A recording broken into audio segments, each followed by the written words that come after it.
Market Player se quita la corbata, esto significa que la cosa solo puede ir a mejor, ¿o no? A lo mejor también es que hay ganas de relajarse esperando lo que se nos viene mañana encima. Sin corbata, Juan Ramón Caridad, bueno, director del Máster MFIA, ¿qué tal? ¿Cómo estás? Un placer, muy bien. Sin corbata, con menos presión. Sí, señor. Como los mercados de bolsa. Y Jacobo Blanquer, consejero delegado de Tresis Gestión. ¿Qué tal, Jacobo? ¿Cómo está? Muy buenas tardes. ¿Qué tal? Buenas tardes. Ya sabéis lo que nos gusta a los periodistas, hablar de tensión y todas estas cosas. Bueno, algo de tensión debería haber, ¿no? Porque mañana, no sé, supongo que entre mañana y la próxima semana, ¿no? Cuando se publique el dato de IPC vamos a tener ya una idea más clara de si Powell vendrá con el mazo de los 50 puntos o seguirá por la senda de los 25. Juanra. Las velocidades son menos importantes que el nivel neutral, que hasta dónde van a llegar esas subidas de tipos de interés, al menos en el muy corto plazo. El mercado se tomó con bastante deportividad y muy bien ese cambio de discurso, el que por el lado europeo Christine Lagarde definiera la inflación como un monstruo, por el lado estadounidense que el propio Powell dijera que está preparado para ir mucho más allá en las subidas de tipos de interés, que se hayan ajustado las expectativas del 4,75, 4,5 a 5, 5,25 es saludable y yo creo que se le está dando más importancia a que no entramos en una recesión y que el consumo está muy fuerte y que China reabre, a que Powell puede ir un poquito más de tipos de interés. Por eso yo no estaría tan preocupado respecto a si es un cuarto o medio punto a la próxima subida. Bueno, yo es que creo que el mercado está... Vamos a ver, es complicado. Es cierto que el mercado se está fijando demasiado en la inflación, se está fijando demasiado en hasta dónde, cuándo va a ser el pico de la inflación y los tipos, como consecuencia de esa inflación, hasta dónde van a llegar. Y no está teniendo muy en cuenta los posibles efectos económicos que tenga la economía. Que para mí es la gran duda de por dónde va a ir el mercado. Hace pocos meses todo el mundo descontaba recesión, era algo que iba a verlo, seguro. Ahora ya hay bastantes players, bastantes participantes del mercado que dicen que no tiene por qué haber recesión y yo creo que es probable que haya, todavía no se puede descartar. Yo creo que el mercado está viendo de manera muy positiva que no va a haber efectos, las subidas de tipos tienen que tener un efecto lógico, primero en valoraciones, que por eso ya lo estamos viendo, que hay sectores que no han funcionado y que ahora están funcionando, como el financiero, tiene que haber valoración en todos los activos, tanto la renta fija, la renta variable, etcétera, y lo que tenemos que ver es cómo afecta esa subida de tipos a el crecimiento.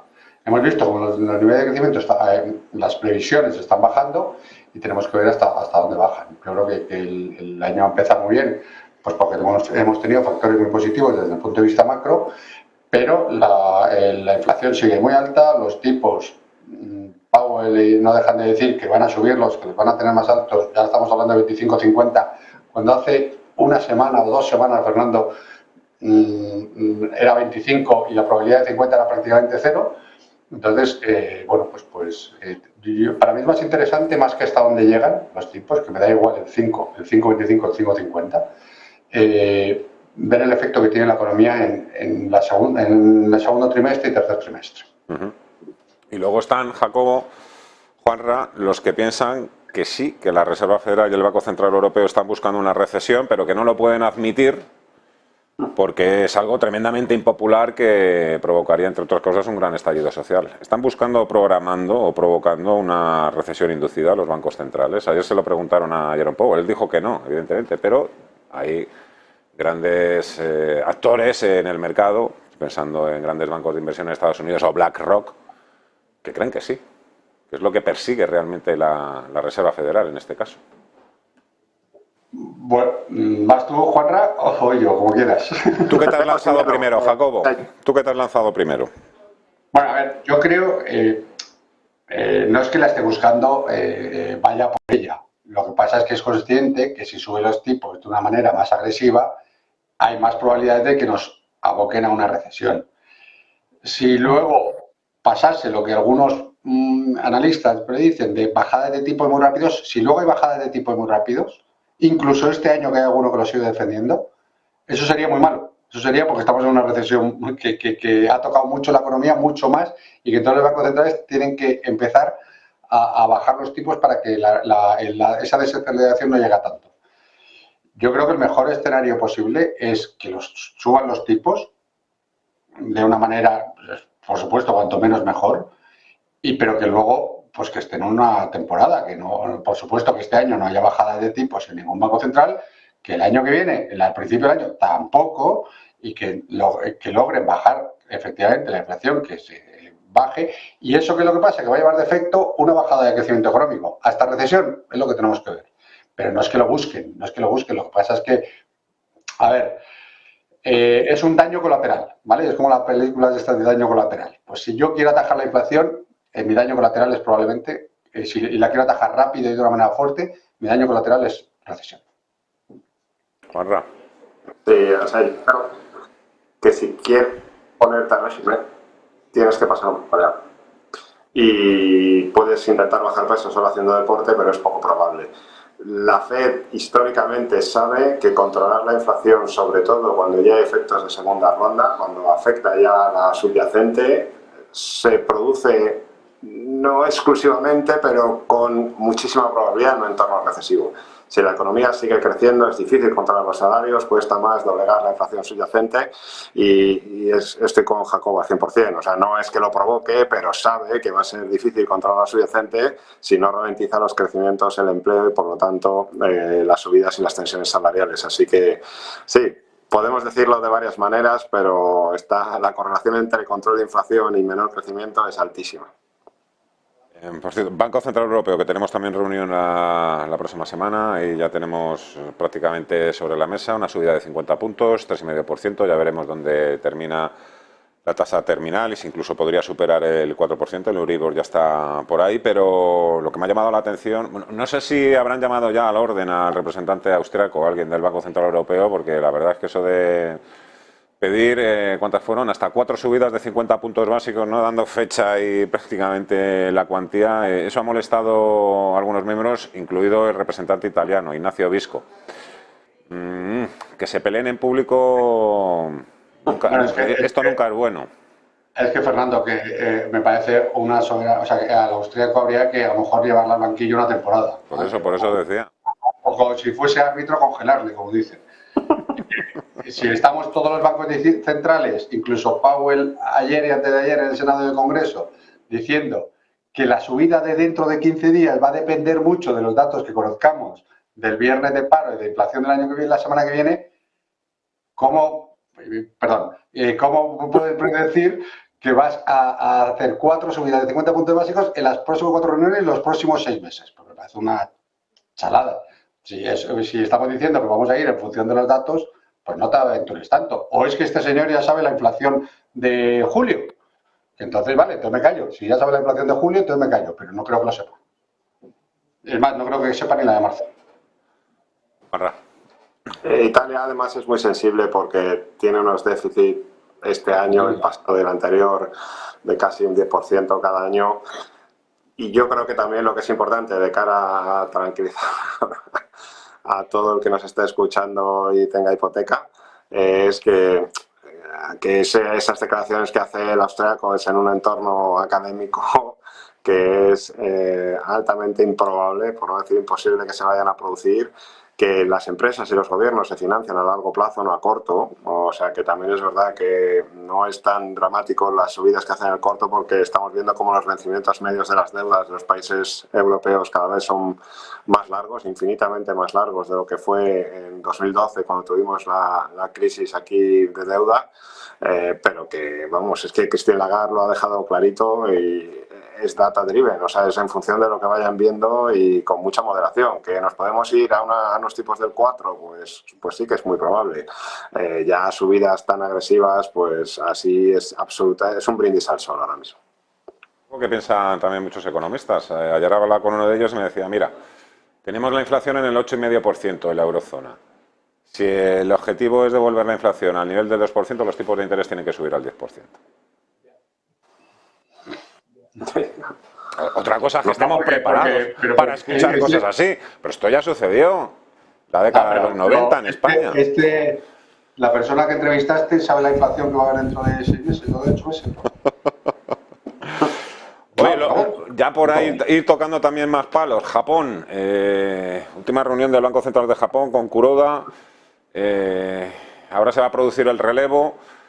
No sé si el perfil del nuevo es más hawkish, más dovish, si va a seguir comprando bonos o va a empezar a subir los tipos de interés y podría poner en un aprieto también a los bonos japoneses, que creo que además son uno de los grandes acreedores de Estados Unidos. Juanra. Comprar un poquito de yenes no viene mal por si Ueda no es capaz de controlar el discurso. Japón está intentando controlar o hacer esa transición a base de horquillas de tipos de interés. Ya en la última parte del año probaron a vender 186 billones de bonos y ahí hubo rápidamente la apreciación del yen y la ampliación de horquillas y se fue casi hasta el máximo de tolerancia.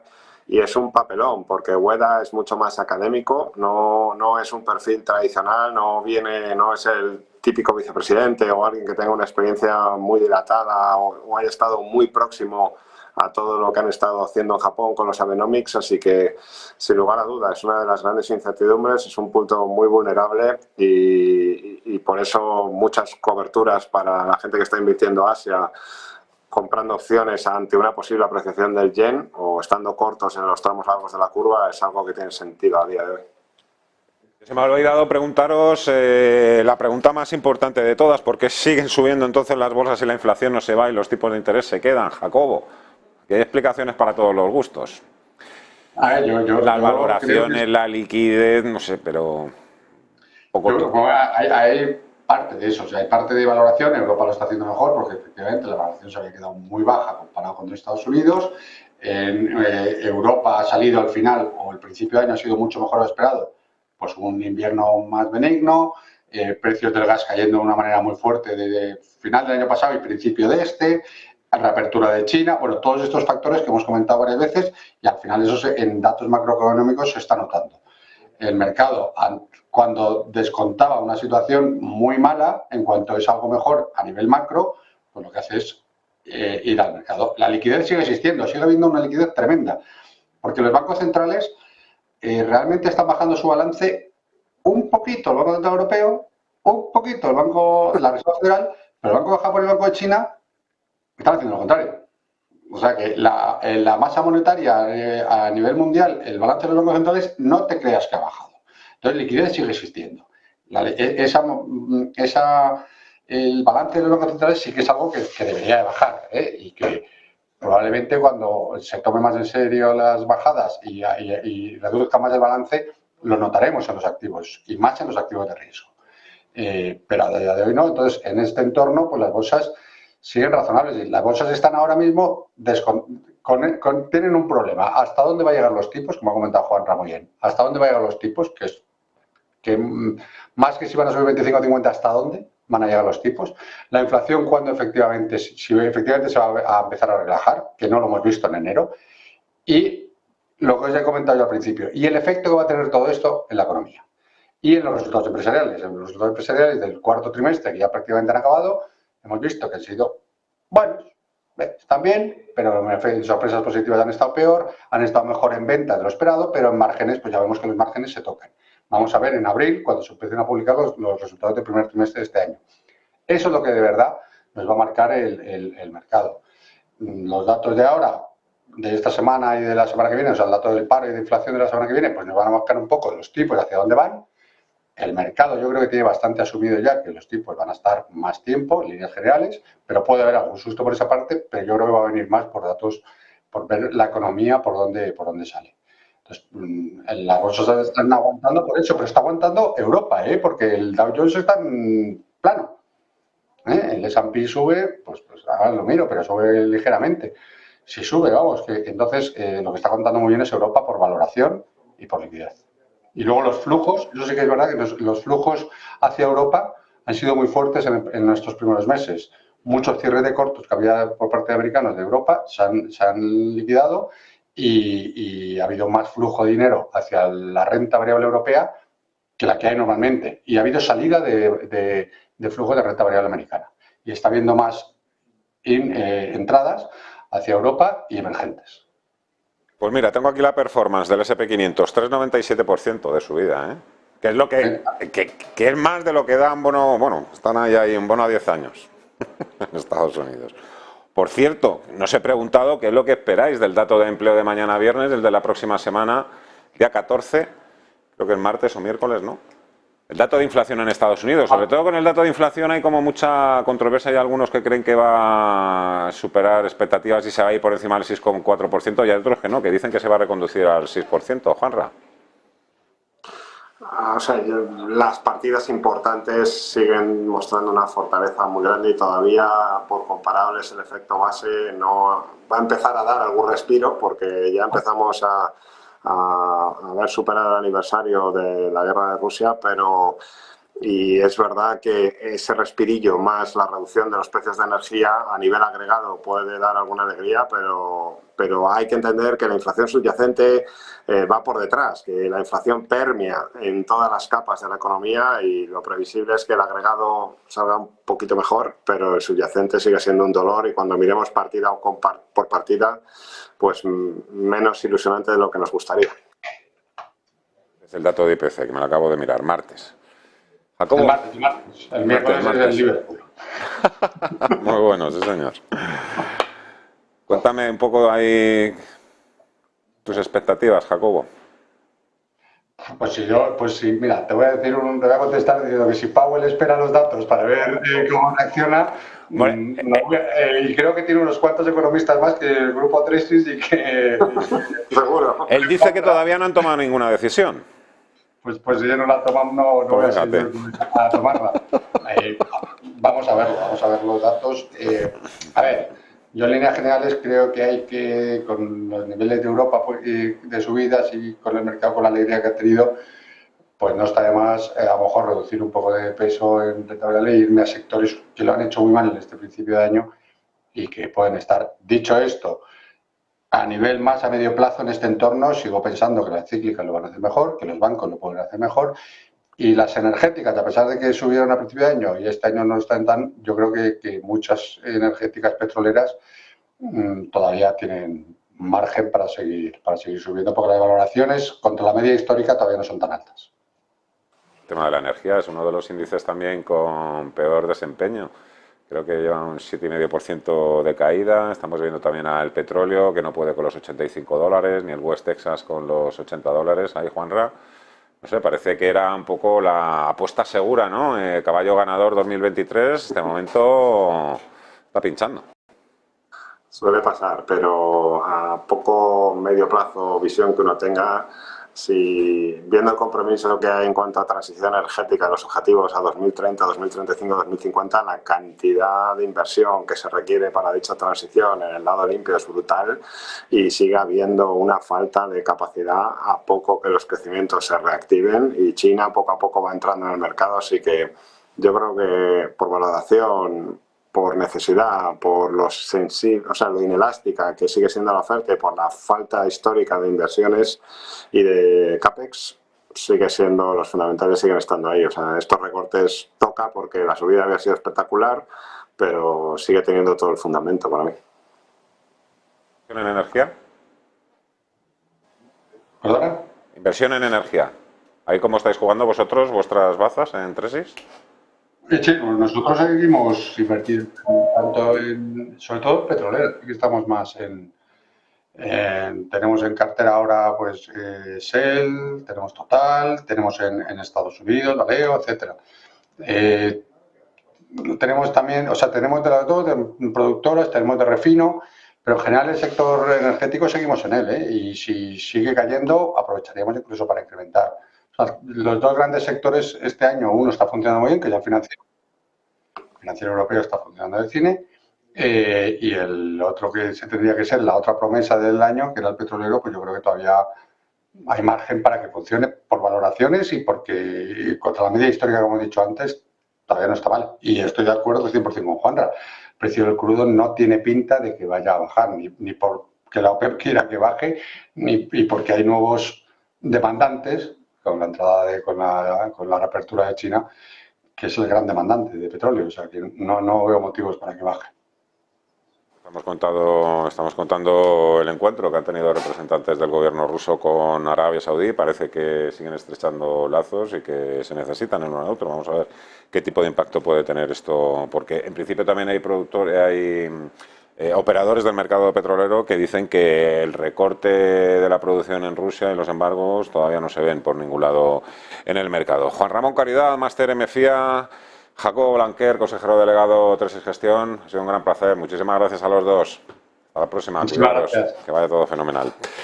12 y casi 47 minutos de la tarde. Vamos a echar un vistazo precisamente al gráfico del petróleo, al oro. ¿Qué es lo que hay detrás del oro y el petróleo? Pues el rey, el dólar. Vamos a hablar del dólar y por supuesto también de esa mayor debilidad en el mercado norteamericano frente al europeo. Será vuelta de pausa con Joaquín Guada. Hasta ahora.